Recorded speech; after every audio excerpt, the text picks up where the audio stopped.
In this tutorial, we will cover the main interface of the Xenco Game Studio. I've opened up the default project that has been created in the previous tutorial. There are many windows that you can see here. Let's go over them one by one. In the top left and in the middle, you will find the Scene Editor. The Scene Editor is actually an asset editor. And Xenco Game Studio has a lot of those specific or special editors. We, for instance, also have a script editor and a sprite sheet editor. The scene editor is divided in the scene hierarchy and the scene view. In a follow-up tutorial, we'll go into more detail about the scene editor, how to move around in it, and what all the various options are at the top of the scene view. At the bottom left, we will find the Solution Explorer. The Solution Explorer displays the hierarchy of elements of your project, such as assets, code files, packages, and dependencies.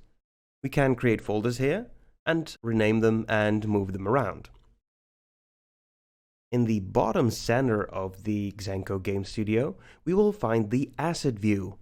The Asset View contains all the assets of your entire project.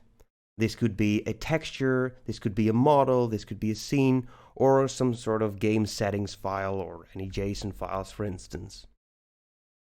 The Asset View Options button is very useful in this case because we can change the way this asset view is displaying the assets.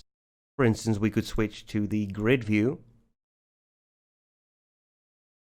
We can sort by name or by date, and we can select whether we want to show any folders or any subfolders inside the asset view.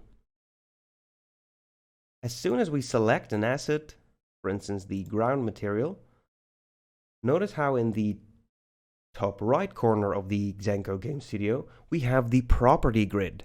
And the property grid displays the properties of the asset that you have selected in the asset view, or the asset or entity that is placed inside your scene. So now that we have selected this object or this entity in our scene, we can see its properties. And last but not least, we also have the asset preview. For instance, if I would select the sphere material and I click here on asset preview, we can see a small preview window of this set asset.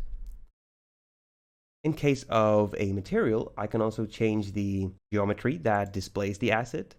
And if I hold down my left mouse button and drag the mouse around, I can rotate this object. And if I hold the right mouse button, I can pan the object. We can detach any panel from Xenco Game Studio at any given moment by clicking on the down arrow and clicking on Float. As you can see, the property grid can now be dragged around and positioned at various places inside the editor. We can even move it to a different screen if we wanted to. This is very useful in case you have multiple monitors. If you want to hide the menu, simply click on the Hide button at the top right corner. Now, if you want to show a particular window again, simply click on View and select the window that you've previously hidden. If you're no longer satisfied with the way you positioned all your panels and windows, you can always reset your editor view. You can do this by going to Edit, Settings, clicking on the Interface tab, and clicking on the Reset button. Click on Reset Layout, and you're good to go.